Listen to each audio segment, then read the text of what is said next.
Hi, my name is Gene Monterastelli, and the video you are about to watch is a recording from the 24 Hours of Tapping, which is an event that is held annually to support the Peaceful Heart Network. If you appreciate or learn anything from this video, the easiest way for you to say thank you is to support the work of the Peaceful Heart Network, who has worked with over 300,000 migrants, immigrants, prisoners, folks in disaster areas by bringing tapping to them. As you watch the video, across the bottom, you will see a link where you can support their amazing work. And I hope you enjoy this conversation. David is a clinical psychologist who received 9 national awards for his books on consciousness and healing. He has served as and faculty at Antioch College and the Hopkins School of Medicine. He and his wife, Donna Eden, have built one of the world's largest and most vibrant organizations teaching energy medicine and are co-authors of the new book, Tapping, which I have read, which is awesome. Also, I just want to send a shout out to David and Donna and the entire team at Eden Energy Medicine.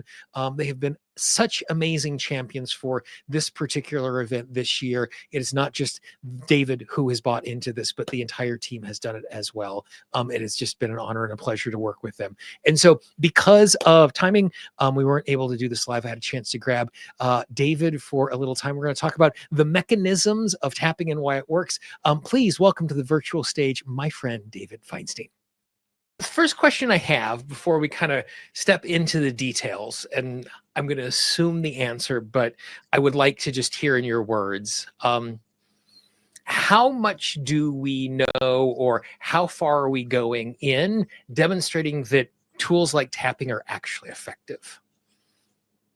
That is such a good question, Gene, because that is part of how the whole field gets dismissed, is that the people that are the gatekeepers of the field, well-meaning people who are really looking to make sure that what the APA, for instance, endorses is valid, that it is proven it works no matter who the therapist is, and they have been stumped because there are no plausible mechanisms that they can see for how tapping on the skin winds up changing deep-seated emotional learnings, winds up helping people be cured from PTSD, overcome addictions.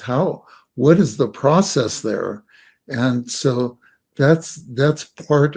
So the answer to that question is a critical one for the field, and it's one that I've been, trying to puzzle because it looks so strange. How could it possibly work?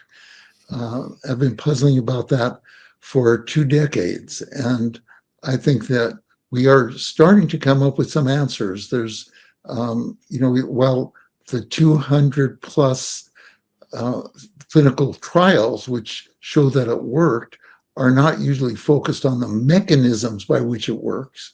Right. They give hints into the mechanism. So I've been paying attention to, well, what are they really saying? What are they really doing? And some of the studies are very directly working with the mechanisms. They're really digging into those. So we're getting a plausible explanation of why this silly looking tapping actually has profound clinical outcomes.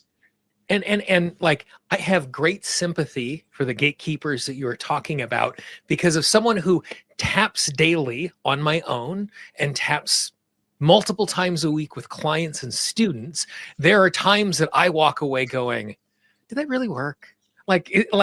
Even from the inside lived experience of it, there are times where it feels unreasonable, because it's silly and it's weird. And so it's really easy to be angry at people who are pushing away this thing, but I totally sympathize with that particular disposition, because it looks weird and it feels weird to do it. Yes, I not only sympathize with it, I was one of them. I really, my first introductions to tapping, I was extremely skeptical and somewhat, not showing a lot of openness to to Yeah. this. And it's ironic to hear, a quarter century later to be with you defending it, talking Yeah. about why it works.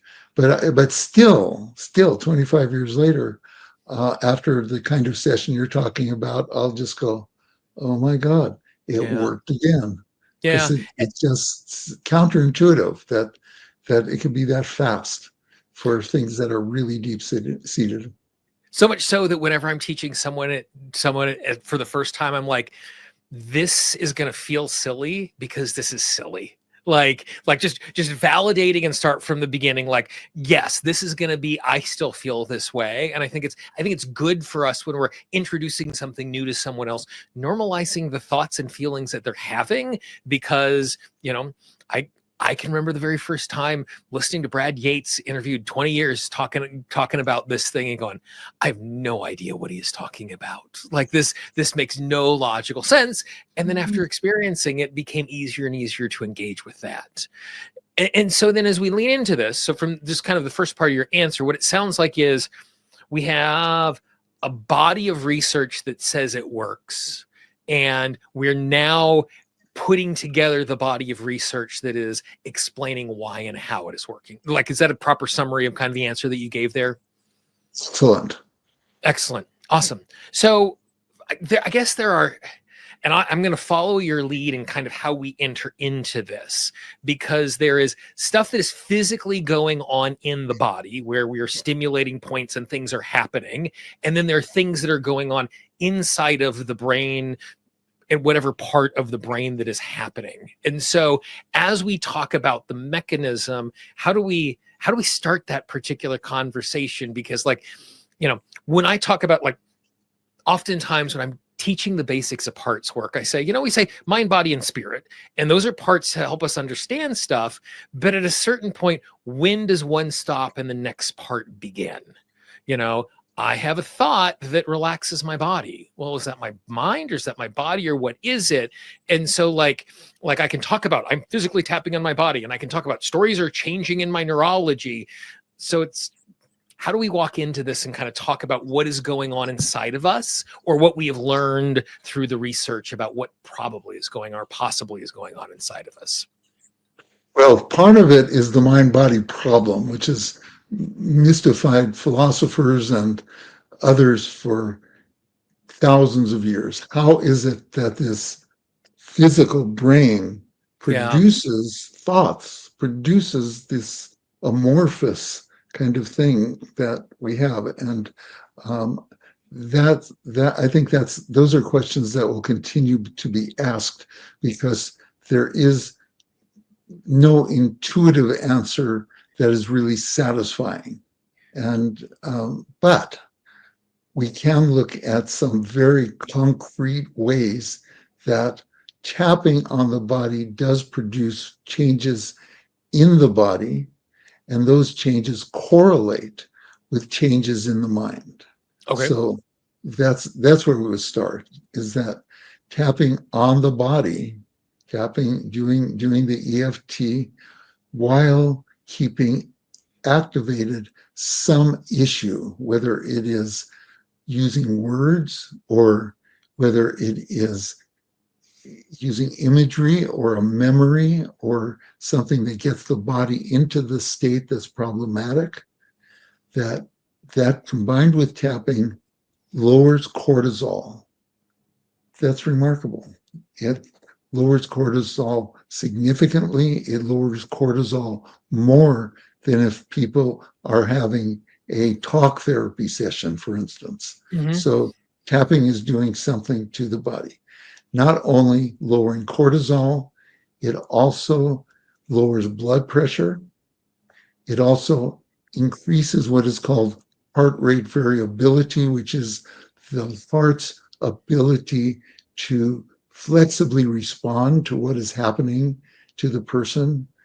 It increases the expression of certain genes, such as genes for being able to work with stress constructively. So you have all these changes that are that scientific instruments are able to detect. So it's not like the woo world of subtle energies. These are established instruments from medicine and what happens when they change is that you see changes in the person's subjective experience. As the heart rate slows down, they become calmer.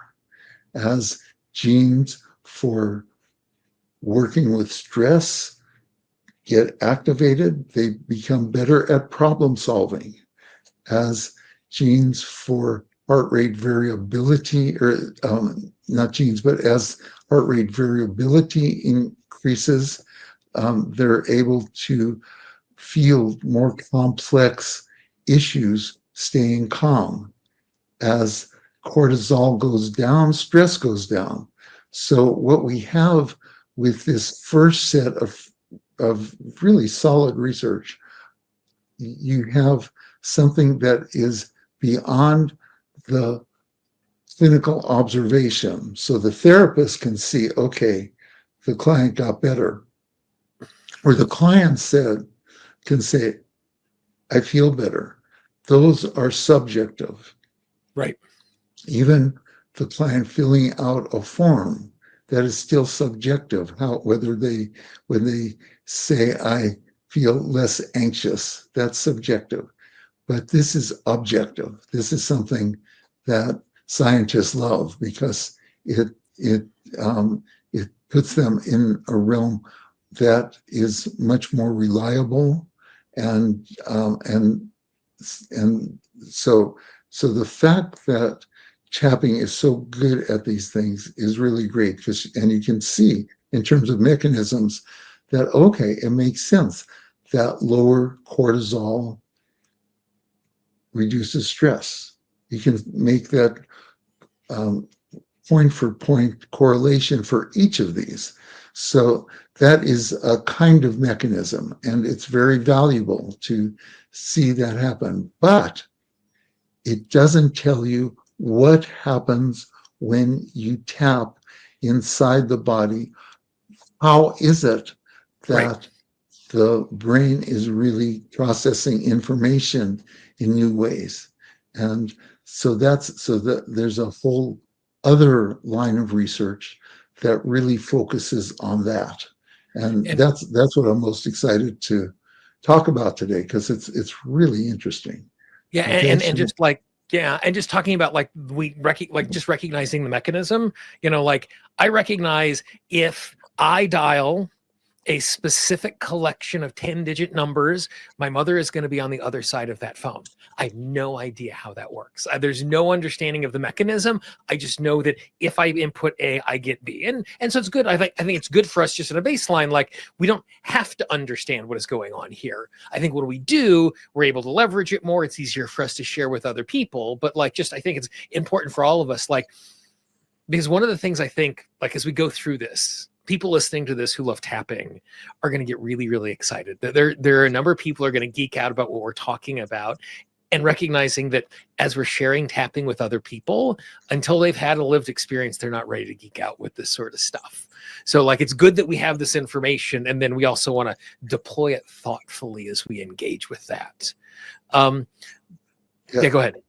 yeah, so in one sense, this entire presentation is irrelevant.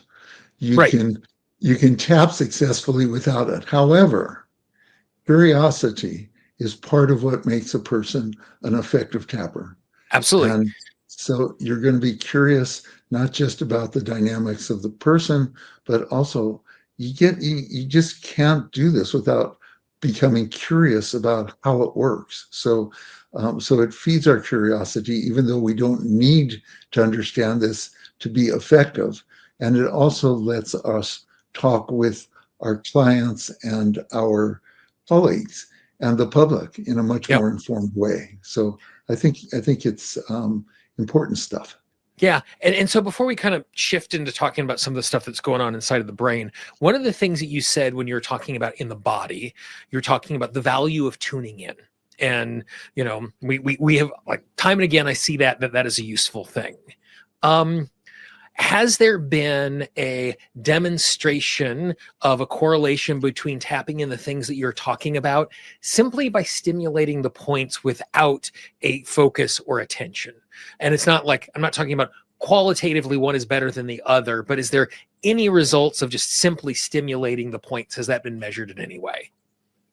Yeah, well, yes, stimulating the meridians, each point is on a meridian, and as you Mhm, get that moving, that is generally good for health, period, mhm, whether you're working with a psychological issue or not. In fact, in a lot of, like, in post-disaster applications, you don't use words. You don't need yeah. words because the person is already stimulated. They're already activated. So the tapping just takes it down. Takes It's kind of like when I have a client crying in front of me, I don't go 0 to 10, how sad are you? Like tears are pouring down their face. It's obvious that we're there. We don't need some sort of measurement. And our friends at the Peaceful Heart Network talk about all the time. Also, like oftentimes in those critical response settings, like getting into the details sometimes can be re-traumatizing. Doing something in a group setting can be traumatizing for other folks as we're talking our way through it. And so not only when we are aroused and activated around something, simply tapping is enough. In some cases, it's actually the safest way for us to move forward. It's not just effective, it's actually effective and safe, or it's safe and effective, depending on which order we want to put those two words as we think about that. Yes. So Yeah. then let's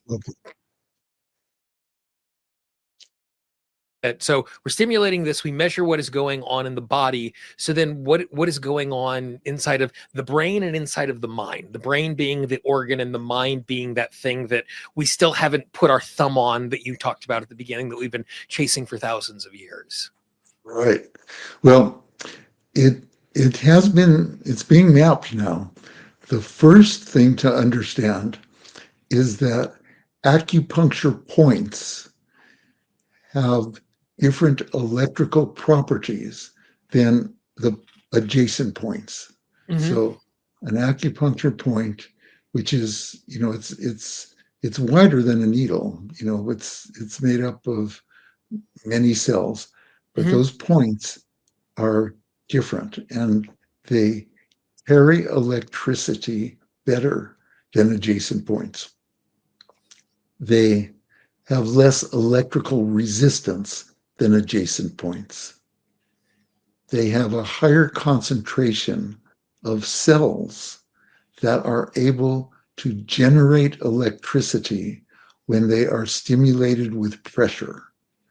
There's this very specific type of cell that are called mechanosensory cells. And that means that mechanical stimulation produces an electrical charge.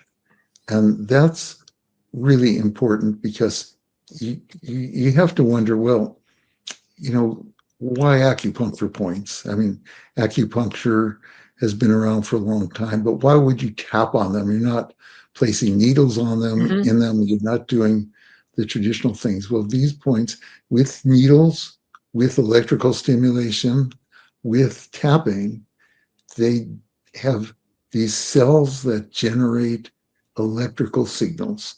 And that's the really important basic concept in terms of what's going on in the body. Mm-hmm. So so the next question is, where do these signals go? And where they go is really interesting because there's the body's connective tissue has a lot of collagen in it. Collagen is a semiconductor, and that means it can move an electrical signal. And these electrical signals that are generated wherever the tapping is, Mm-hmm. they can go a distance along on the body very fast because they move as fast as electricity. They don't have to go from neuron to synapse to neuron like in the nervous system, although they also do move along the nervous system, the afferent nerves, but they go in on the body's electrical connective tissue. And the very interesting thing, although I don't push the concept of meridians, because scientists just, a lot of them just say, that's Right. The fact is meridians have been demonstrated using scientific instruments, but there's still a lot of prejudices about that, and you can explain it all without talking about meridians. However, the meridians happen to correspond with the connective tissue. So whether you think in terms of meridians or in terms of the connective tissue, the signal is moving through the body. So before we move on, I have a specific question about that. And if there hasn't been any research, then there hasn't. One of the things I can remember hearing over and over again when doing this sort of stuff is drink your water, drink your water, drink your water. And and it was very subtle. I just gave you a very subtle subliminal direction there. And we know water conducts electricity very, very effectively. Is the effectiveness of the signal traveling through that, is there any correlation between the level of hydration or dehydration in the body and the effectiveness of that energy moving along those particular channels? I don't know if there are research studies on that, but it is observed by clinicians a lot, going all the way back to thought field therapy, that hydration is important for the method to be as effective. So I think that it makes a lot of sense, since water does help conduct electricity. Great. Okay, awesome. So now we have these paths. We have these series of liquid crystalline paths that are going through the body that line up neatly, that allow electricity to travel along, energy to travel along them. So you were asking the question, where do they go? So where does it go? Where it goes is, again, really interesting. So when the client brings something to mind, whether it's because they're saying, my desire to quit smoking, or whatever their wording is, that it activates a specific part of the brain. It gets blood flowing to that part of the brain. It changes the way that part of the brain is metabolizing. It makes a lot of differences. And what the research is starting to suggest, I wouldn't say it's proven, but the research is starting to suggest that whatever part of the brain has been activated becomes like a magnet, attracting the signals that were generated by the tapping.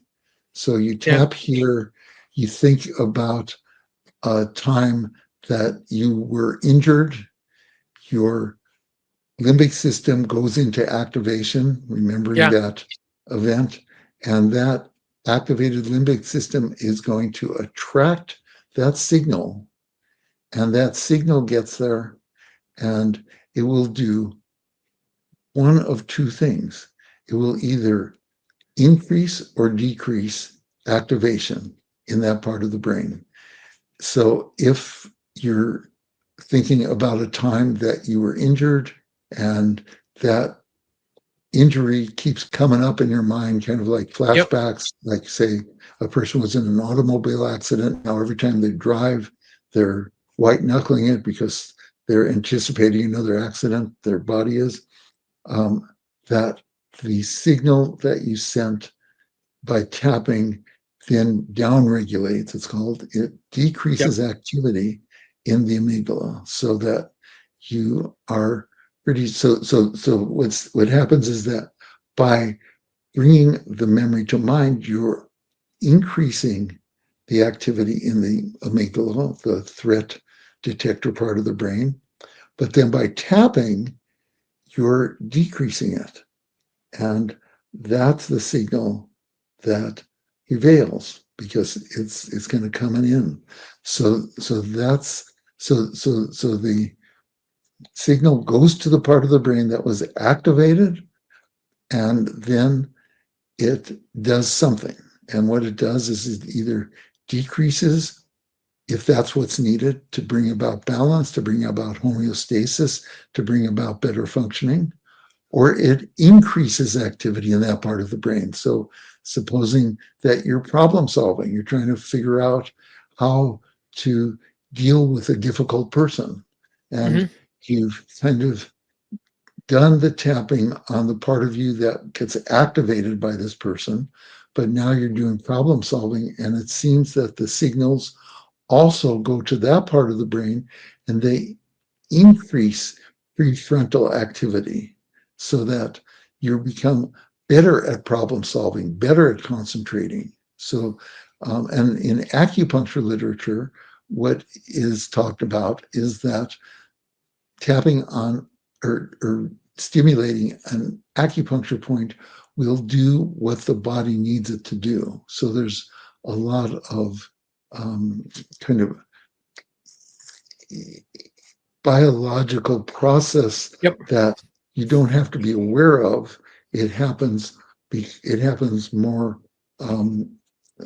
autonomically. It happens by itself. So, and there are studies now that are very interesting. I'm sure you've talked about PETA studies. I'm sure somebody has that. You put people in the fMRI Yep. machine, you flash junk food. These are people that are all in weight management groups. Before they start the group, they put them into the fMRI machine, they flash junk foods, and they look at what parts of the brain light up as they see those junk foods. Then they go through, I think, about 12 group sessions of EFT working on their, for one thing, their cravings and other aspects of weight management. And after those sessions, they are put back into the fMRI machine. The same junk food is flashed, and those parts of the brain don't light up. So, yeah. So it's amazing. So that kind of illustrates how the tapping sends signals to the part of the brain that is activated by whatever you're bringing to mind, and how the signal not only gets there, it does something to that part of the brain. So it lowers it. It lowers the activation so that and it corresponds with the person seeing that ice cream sundae and not being at all attracted to it, not craving it. So it changes behavior, but the change in behavior corresponds with what's changing in the brain. The other side, so that's deactivating. Activating, there's been a study of where they really look at what happens in one person's brain as they overcome a fear of flying using tapping. And as you would expect, there is a change in the parts of the brain in the limbic system that are involved with fear. But there's also an increase in the frontal cortex so that you have better problem solving skills as you think about going to that airport. And so as you say that, I have a reframe of myself. I have a good explanation. I have a question. So when I was first introduced to tapping and Dr. Callahan's work with thought field therapy, the way, like just casually, I don't know how accurate I was, but the way when I was explaining it to people when we were like tuning in, I used to describe it because he talked about this thought field, like tuning a radio dial. By saying phrases, I'm tuning the radio dial to get to the place. After what you've described, it feels more like it is the tuning in is a flashlight that I'm shining in the direction of the place that needs the help. So I find that interesting. Second thing is I get the question all the time, well, can I tap something bad in? And so the description that you've just given there, that for whatever reason, when we are tapping, it either becomes additive or becomes regulating or down regulating to the part of the brain that is healthy and natural, and the system somehow knows how to do that. It knows we're either turning this up or turning that down. So it's not an issue of me tapping something in that is unuseful or bad or whatever, because the stimulus and tuning in is just, like you said, returning the system back to its natural balance in that particular way. And so that's good, because like I it's a fear, like, this is really transformative. Okay, well, is it always transformatively good? So the fact that we have this that shows that, yes, it is just returning the system to where it's naturally in balance, and naturally in balance is good. And so that kind of diffuses that fear. Well stated. The first time I ever saw a demonstration of tapping, it was with a woman who had claustrophobia. Mm-hmm. And she had a fear of elevators. And I was still in my skeptical stage. And I was kind of reluctantly there watching this demonstration. And after some things that made perfect sense to me, the therapist was asking her her history, her things she'd done to try to overcome her claustrophobia. And even the SUD rating made sense to me, because I had been, that's used in other therapies as well. I was using systematic desensitization, where you go 0 to 10, and so that was, so he's starting to get credibility with me, because he's doing things that I would have done. Right. But then he starts having her tap. He identifies a place of fear, and hers is fear of elevators. And she's tapping in fear of elevators, fear of elevators, fear of elevators, fear of elevators. And I'm going, oh my God, this is malpractice. Do I have to turn him in? He's taking a post-hypnotic suggestion and just putting it into her mind, so that her fear of elevators is going to be much worse as a result of this treatment. And I was very surprised to see that it went down, but that her SUD went down. But so people do wonder that. And I think you just described very well why it is that it is not harmful. What is harmful is when therapists or practitioners that are not versed in how to handle trauma that comes up, so that when you begin to poke around with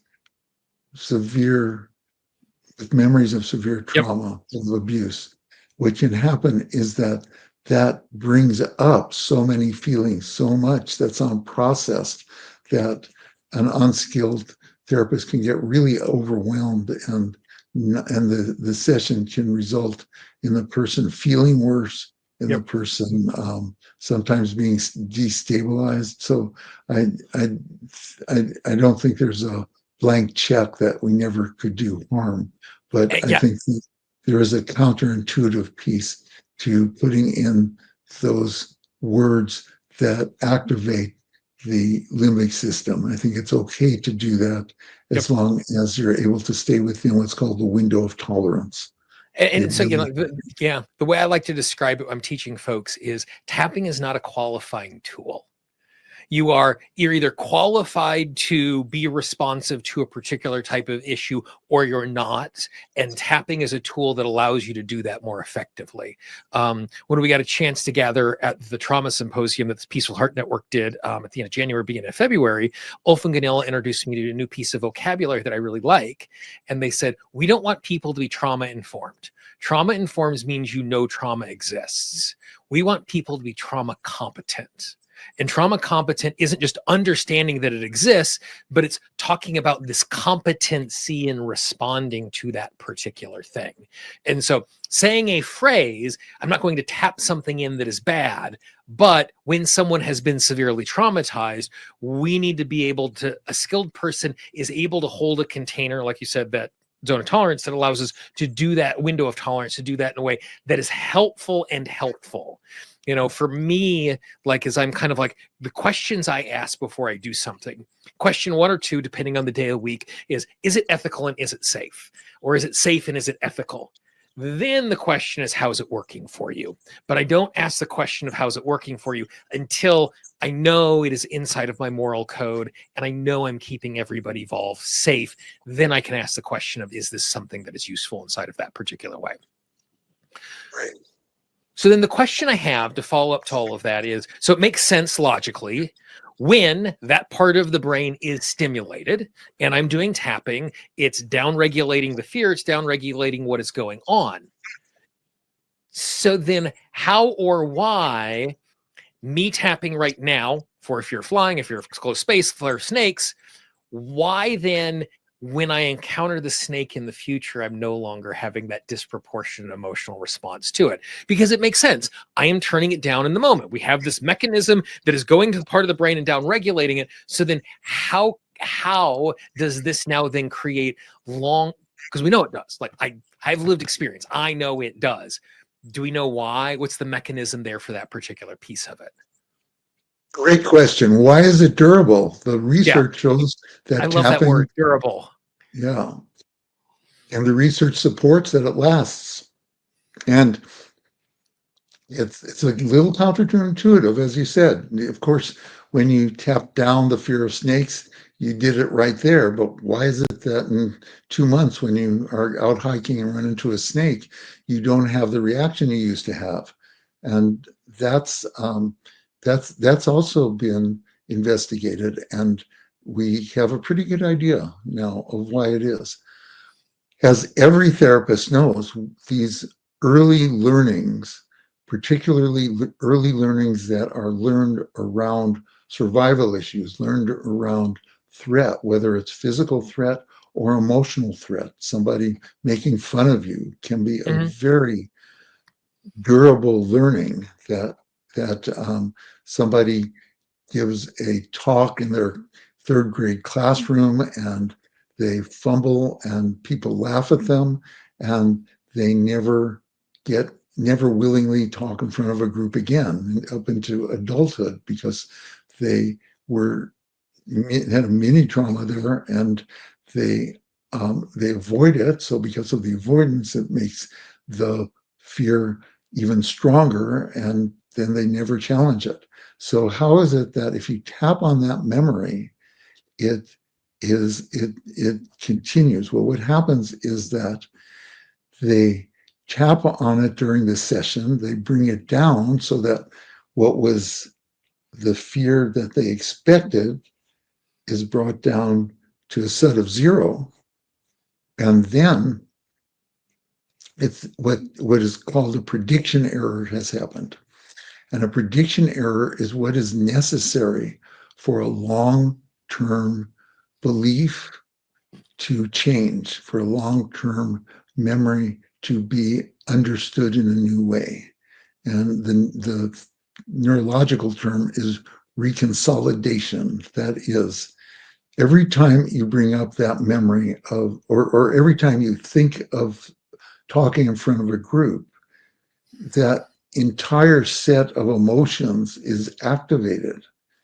And that will keep happening. But when it is activated, there is a moment there where it can change.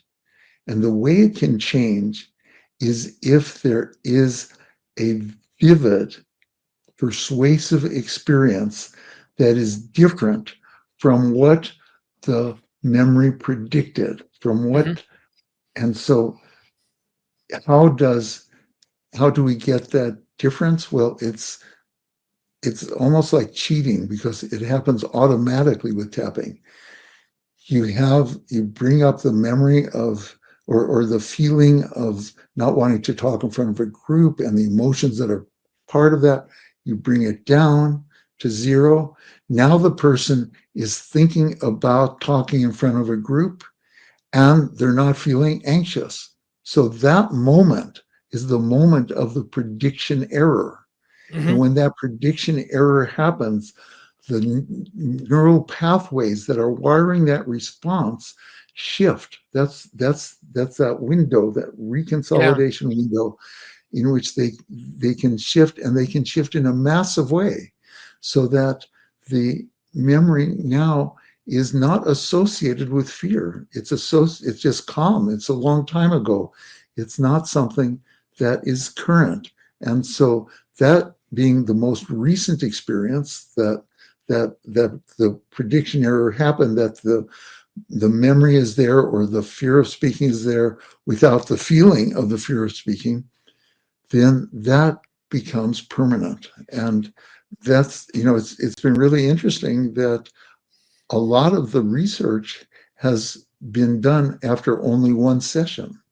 And even after only one session, the benefits last. So that's that's a thumbnail, really quick description of why I think that the benefits are durable. You can maybe want to put that into your own words or ask more questions about it. Yeah, well, and so like as you just like, so two things, like the way that I've always just like, because you and I have talked about this consolidation bit before, and like when I'm like describing it to a layperson, the way I describe it is, it's kind of like we have a Word document that is an autosave. And we're opening the Word document, we're bringing new information in. And so it's just saving all of the new information. In this case, the information is safe. But like the way that you described it, what I thought about was I was recently having a conversation with someone and they felt like we were about to have a really difficult conversation. And they felt like what they were going to share with me, I was going to have resistance to. And they shared it with me. And I'm like, oh my gosh, I'm so sorry that's your experience. And you could literally see emotionally them completely reorganize because they predicted I was going to respond one way and I responded in a completely different way. And so because my response was so outside of their feared expectation, that air caused them to reset everything because it was so stark to their expectations. And so that's what it feels like, is like it's so stark to the expectations. It like I don't notice a subtle change. But if it's a really big change, I'm going to notice. You change your shoes, I might not notice. You dye your hair blue, I'm going to notice. And so like it creates this space to put it in that place. And so that's interesting. Like because again, we're like, again, shining my flashlight on that particular area to be regulating it in such a way, then providing this thing that is so counter to what's going on. Again, not that it has agency, but it's easier for it to notice. Therefore, it's taking in it as new data, is what it feels like you're saying. Yeah, that was a great example. Yeah. And so, okay, great. So we now know, I now have this basic understanding of this mechanism.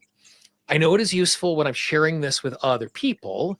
How do I, as an individual tapper, either working with myself or actually working as a helper, not as trying to inform other people about this, but I'm actually across from someone knee to knee or Zoom window to Zoom window, or I'm tapping on my own.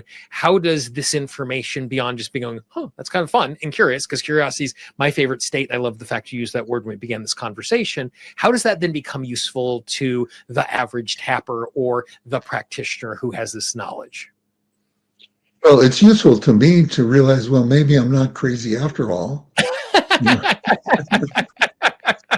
I welcome that reassurance for myself multiple times a day. I can appreciate that. And so you can talk about it with a lot more confidence. Mm-hmm. It's not that hard to convey this. I mean, it's that, just to sum it up, that the points that you're tapping on are very good at generating signals. Those signals move the distance. They go to the part of the brain that's activated when you bring the issue to mind.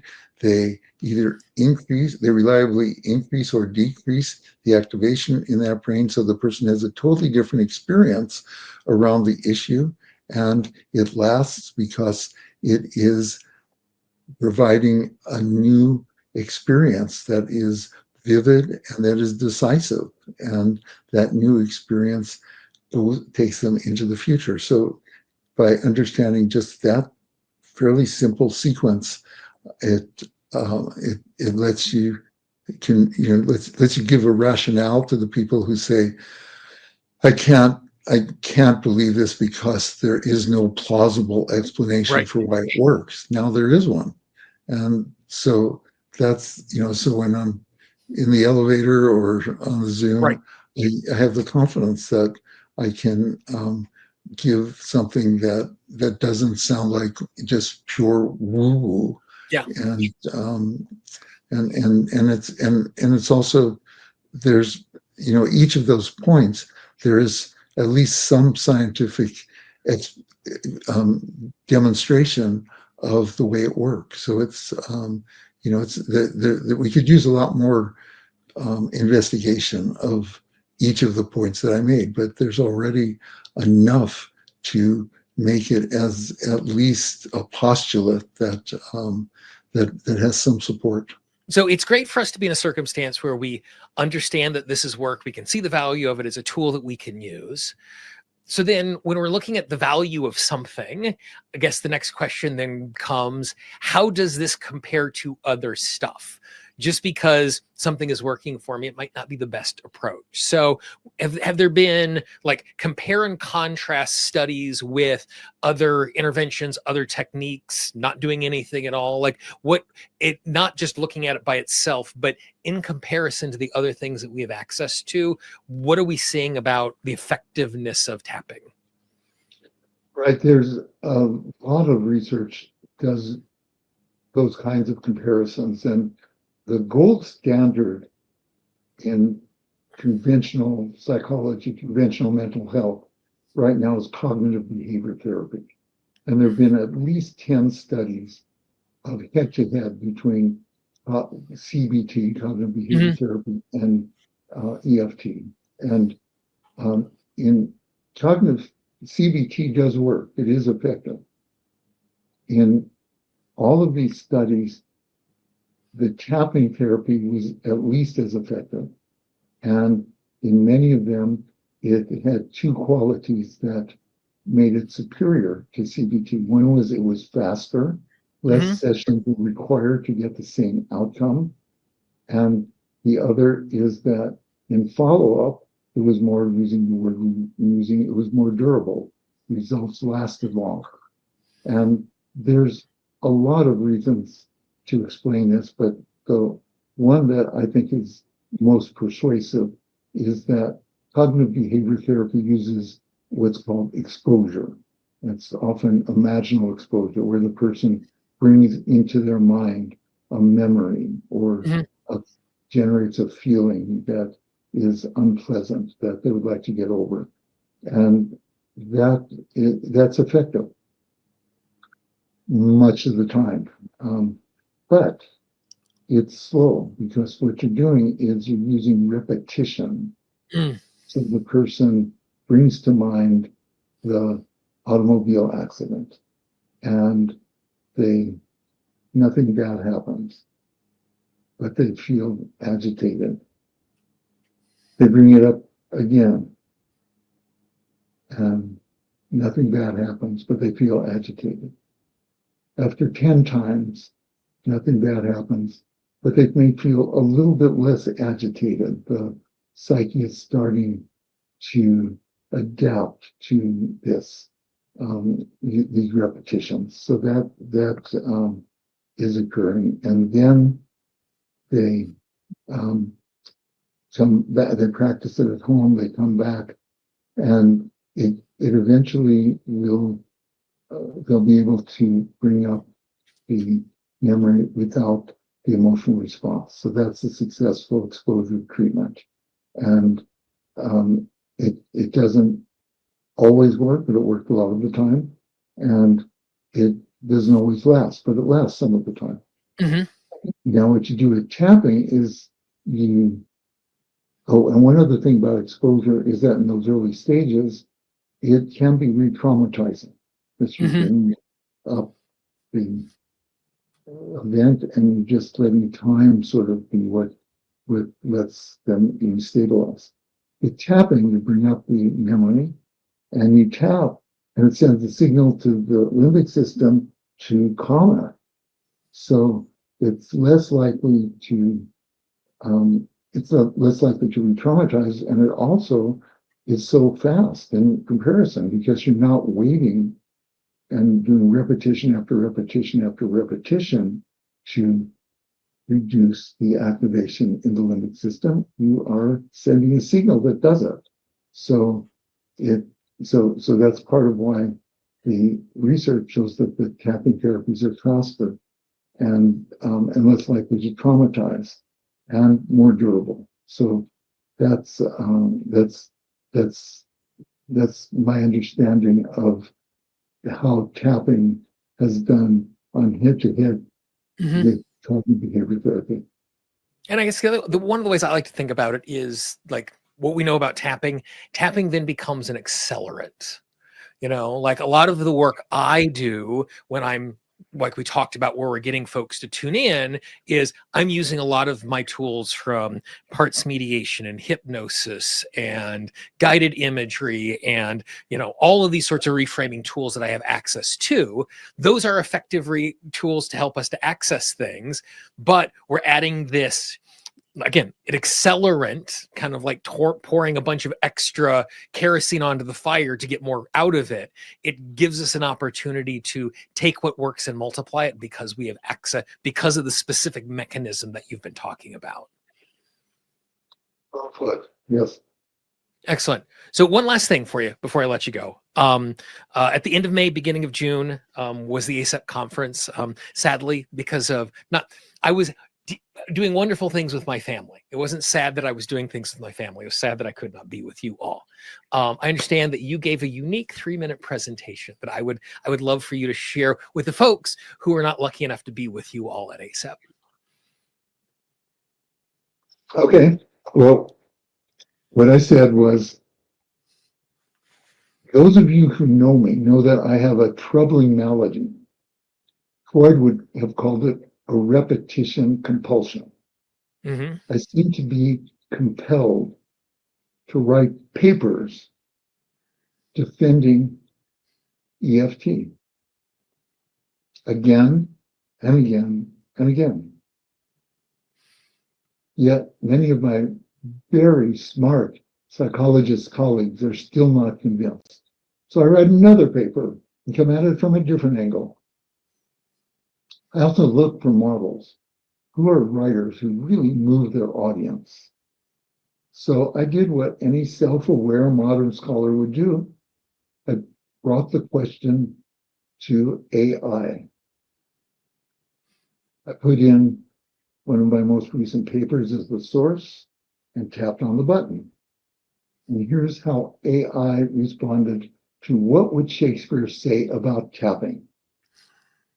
Behold, good souls, a remedy most rare that banishes both trauma and despair.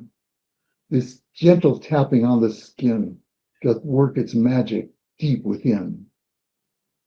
Long did scholars mock and jest at what they could not put to test, but now the truth comes shining through as research proves what healers knew.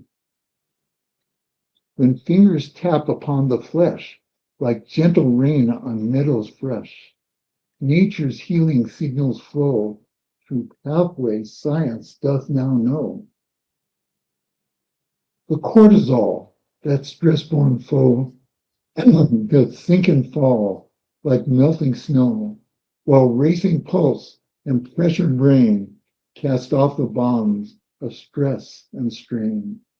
These signals swift as Mercury's flight to brain's deep chambers take their fight, where memories dark and feelings strong have dwelt and festered far too long. Lo, when patients focus mind on fears that leave them so confined, that tapping sends its healing balm and brings the troubled spirit calm. The brain, that master of our fate, doth then begin to regulate, rewriting tales of ancient pain, like players in a new refrain. 200 trials now reveal how swift and sure this art can heal, whilst millions seek its gentle aid through modern apps, and I held up my cell phone, widely played. Wise healers versed in arts of mind find tapping methods well aligned, enhancing the power of their craft for wounds that trace to times long past from addiction's chains and trauma's weight, from terror's dark that isolate. This tapping breaks each binding chain, restoring peace where once lived pain. 'Tis not some ancient healing lore, but research knocking at the door, with evidence both clean and clear to ease all doubts, once sincere. So let not skeptics' tongues hold sway, for truth hath found the light of day. This tapping art, though once denied, now walks with science at its side. Very nice. Very nice. I love it. That was Awesome. fun. Absolutely. I like that a lot. Well, as always, David, I just like your willingness to continue to do this research and write all of the papers and step into it in all of those sorts of ways makes my life and makes so many other practitioners and enthusiasts who want to share this tool with the world so much easier by giving us explanation and vocabulary and science to back it up. And so just like from the bottom of my heart and from the entire community, I appreciate the fact that in the beginning, when you were skeptical, you were willing to step into that skepticism and explore and have your mind changed. And so we as a field are better because you were, like I said, you were willing to be curious and you were willing to listen and you were willing to follow all of that. So just thanks so much. I really appreciate it. Thank you, Gene. It's really a pleasure to once again get to spend some time with you and share it with others. Awesome. I will talk to you soon, my friend. Thanks a lot. Okay, bye-bye. I hope you enjoyed that conversation. As you look at the screen right now, you can see a link to the entire playlist of every single conversation for previous 24 hours of tapping. There are over 120 presentations waiting for you. And please consider supporting the amazing work of the Peaceful Heart Network.